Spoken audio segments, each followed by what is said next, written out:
It's the first video for Module 4 for 1121. So welcome to this. Purpose of the physical layer. We're going to talk about media in this particular chapter. We can get through this fairly easily. There's not a whole lot of stuff in this chapter compared to 3. 3 is really long. 4 is pretty fast. And, the first thing they're getting into here is this. Is they're like, hey, we've got data that we want to move. Great. How do we get it from this machine into the next machine? And the answer is we're going to have some kind of physical way to do that. So we call that the physical layer, and we're just going to take some kind of energy conjured up from the universe, and we are going to then encode it as a signal and send it to another device, and that other device is going to be able to encode it and turn it into something that's useful. So when you talk about it that way, it's like, man, it sounds kind of complicated. But really, it's something you've been doing your whole life is encoding and decoding information. And they just give you, the basic parts to it are pretty straightforward. We've got a sender and a receiver, and those two devices have to be connected in some way. There's three major ways that those things are gonna connect. There's a physical copper medium, twisted pair wire, coaxial. There could be a light source, fiber optic communication, and then the other way would be we could take a radio wave and put a signal on the radio wave and send that signal out, and that could be encoded by another device, or I should say, you're going to encode that radio wave. And that's what we call sometimes modulated wave. Modulated just means changed. Modulated wave out to into the air, and another antenna could receive it and understand it and encode it and decode it and turn it into something that's useful. So that's what they're getting into there. This slide just talks about the physical layer being, where we're at here is really on the left of Ethernet. We have to have some kind of power generated so that we can create energy to create zeros and ones, right? We're going to create binary traffic. We'll spend more time on exactly what happens here, but essentially what we need is some kind of power, and we need some kind of path to our destination. The easiest one to describe is actually cabling, right? So if you think about a cable going from one place to another, and I'm going to get over into the cabling slide next. What you're going to be aware of is that it has to have a frequency has to be identified initially, and then the frequency on which that energy has been placed can be then tuned into and then read by a receiving device. So there's really two different methods of sending information across a copper wire or across a piece of metal. Generally, we do use copper. And you can see here there is the twisted pair, which comes in two versions, the unshielded and the shielded versions. And then there's another option called the coaxial cable. So if we start with coaxial first, it's just a little bit easier because it really did come first. The first set of networks that I worked on, there was no twisted pair. We use coaxial cable, and if you're familiar with cable television, it uses coaxial cable. And if you think about cable television and how it operates, it will give you a ton of insight as to how coaxial cable can be used for specific communications. So, and we think about what coaxial cable will do for you is it's got a single core. You can see here the only data that's being sent here is coming right out of that single core. Everything on the outside of that is there to ground the communication path or is used to insulate that core. Now that core, if you think about it, actually gets separated into different frequencies. So you can send multiple signals across that copper core, and they can be decoded by a receiving device. So think about cable television from your youth. You had a cable box at your house, a cable plugged into it, and you had a remote control, and you changed it to channel 34, and on 34, what it would do was tune into a specific frequency, and it would show you the video, the audio, and the video-audio synchronization signals to give you television. And then when you change the channel to channel 35, you didn't stop receiving what was on channel 34. Your end device, called a tuner, would just tune into the frequency for channel 35, and then you would be able to watch that channel. And if you hit channel up again, the same thing would happen. So all of the information that was being sent to you through your cable company was all being sent at the same exact time, and you were only actually encoding one of those or decoding one of those signals at a time on a television, right? So, that does give you a little bit of insight as to how exactly that works. Now, when you get into Twisted Pair does things a little bit differently. It has a fixed frequency, so there's really only one channel, and we're going to send data across that channel, no matter what it actually is. But so when we look at our Twisted Pair cables here, you can see that they are actually pairs of cables. There's pairs of wires. There's a blue wire and there's a white blue wire that's wrapped around it, and they are twisted together. Thus the name Twisted Pair. So 2 wires wrapped together 4 times, 8 wires per segment, and that's where we get our unshielded Twisted Pair cabling. And that's where that signal comes from. Now, these wires are color-coded, so you can identify them, because when you do something on one side, it's going to end up on the other side. So just quickly, to identify this. If I'm going to send information out, maybe the white, orange, and the orange wire, when it comes out the other side, and I want to encode it, I got to be looking at white, orange, and orange in order to get that same signal. So if it comes in here, it's going to come out here on white, orange, orange. If I'm listening for someone else to send me something, they might send it to me on green and white, green, and that would be sent back in, and then I would be listening here on these wires for that particular signal. So I have the ability to send and receive information at the same time. Now we'll do another video on what the blue and the brown wires initially did, but suffice it to say, we can send and receive at the same time because we're going to use different sets of Twisted Pair wires in order to make that happen. If we wanted to increase our bandwidth from a specific value to something greater, we can enlist those other 4 wires. There's 2 more Twisted Pairs. There's blue and there's brown. We could use those for data also, and I would double the amount of wires that we're using for sending and receiving, or we could use them for other things like power over Ethernet or other stuff like that. Okay, so keep that in mind. Another thing to be wary of or to identify in Twisted Pair cables is that there is a shielded and the unshielded. The shielded is listed here. Shielded just defends better against external electromagnetic interference. So if you've got to run the wire across something that's generating electromagnetic waves, microwave, fluorescent lights, a motor for an elevator, things of that nature, you would want to use a shielded Twisted Pair to block that external electromagnetic interference. So that would be something that you would want to make sure is not a problem. So shielded Twisted Pair does cost a little bit more. You will find in the telecommunications game, some organizations will only use shielded Twisted Pair to block that EMD, that electromagnetic interference, or the EMI, electromagnetic interference.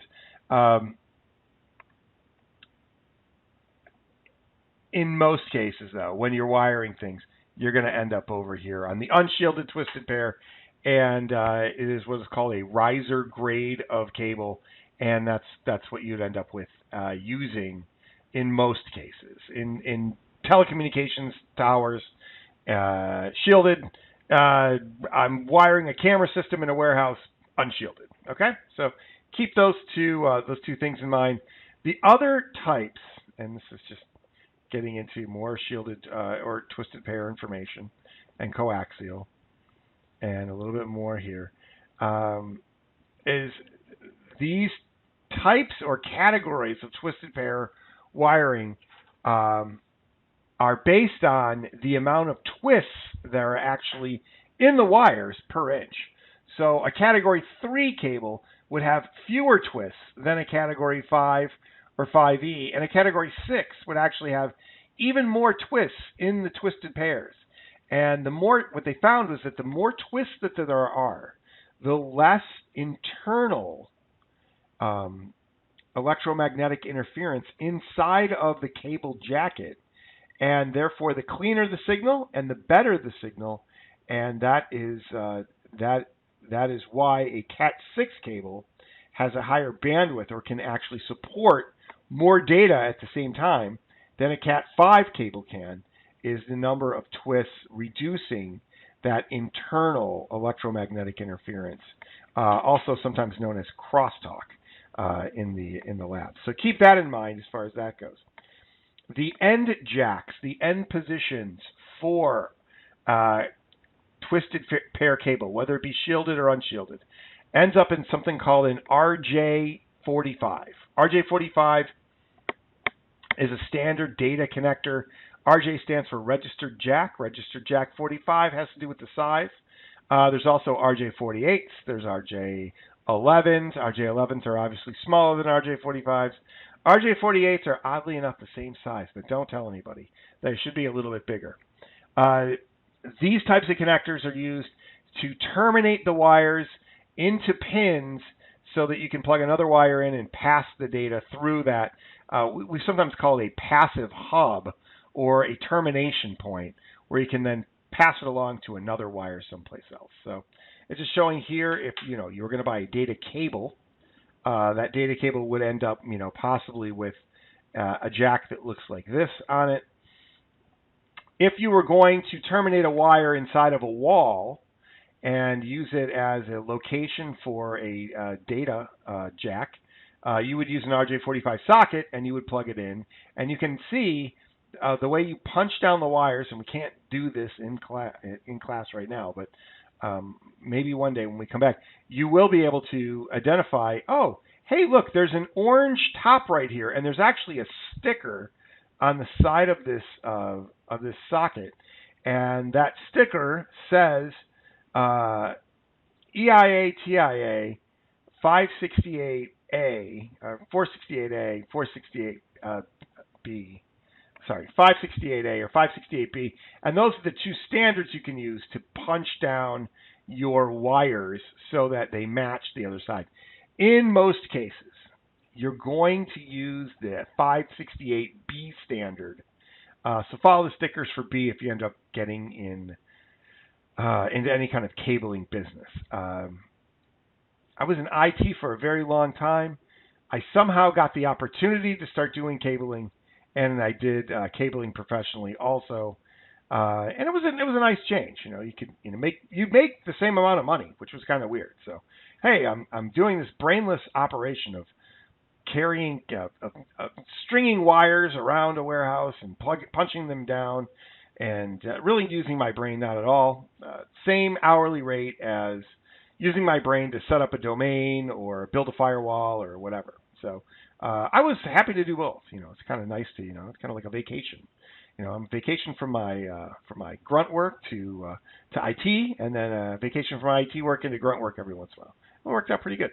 All right, enough of that on jacks. This does show the 568A and B termination pinouts. 568B is on the right-hand side. That is the one that you're going to see pinned out most of the time. That's how you usually pin out your stuff. And you need to know that path, that pattern of pinout of white, orange, orange, white, green, blue, white, blue, green, white, brown, brown. And that's a standard pinout that you would use. And you would run a straight-through cable into that, into a switch, and we'll talk about straight-through and crossover cables on another day.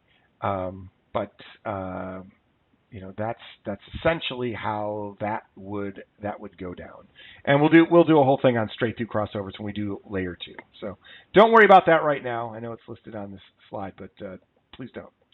The last thing I want to get into in this chapter is fiber optics. And fiber optics is obviously light. And in most cases, when you are running fiber optics, you're running fiber optic with a send path and a receive path. So You can see here in all of these cases, like, hey, look, there's two connectors. One's for sending, the other one's for receiving. Once again, here, two connectors, one for sending, one for receiving, and that would allow us to be full duplexed in our communications through our fiber optic. This one again here, duplex multi-mode. So there are two different modes that you can have. There's called a single mode and a multi-mode. Single mode is single path, and multi-mode is many paths. Single mode is actually faster than multi-mode. Multi-mode is also less expensive than single mode. So price-wise, it all kind of works out. You'll usually use multi-mode. It does tend to work A-OK fine. And the speeds are usually 1 gig to 10 to 100 gig per second in a fiber optic installation. So advantages of fiber optic, it is not super expensive. It is really, really fast, and it's not that hard to use. It is a useful a tool, especially when you've got distance runs that are further than 100 meters. You know, we didn't really talk about some of the detractors of twisted pair, but a twisted pair run can only go about 100 meters before it needs to get energized again. That's about a football field. It's a little bit less than that from what I understand. But fiber optic can go miles. So a lot of times you'll end up with fiber optic runs that have long distances, and you can use very, very high bandwidth values for those. So keep that in mind. Here's some patch cords that are fiber optic. Kind of cool. I mean, you're like fiber optic. You would think that like, oh, well, it's glass, or you know, it's this tube, and it's not going to be flexible. But they are. They're very flexible, and they're hard to break.